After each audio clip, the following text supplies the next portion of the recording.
Tignan niyo po ito mga kababayan. Bossing. 1:50 AM na po ngayon. Magto 2 AM na po ngayon. Lunes na. May 26. Tignan niyo po. Wala pa rin pong tulo ng tubig. Ano ba naman tong prime water na to? Ano ba naman yan? Nasaan na yung tulo ng tubig? May meeting, nagka-meeting na kami, nagkasunduan na, di ba? 2 AM na po, magto 2 AM na. Wala pa rin pong tulo ng tubig o wala namang maintenance.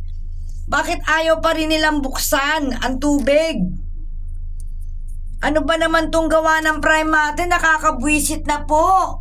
O ayan po ebidensya. O, wala pa rin pong tulo. Magto 2 AM na po ngayon ng madaling araw.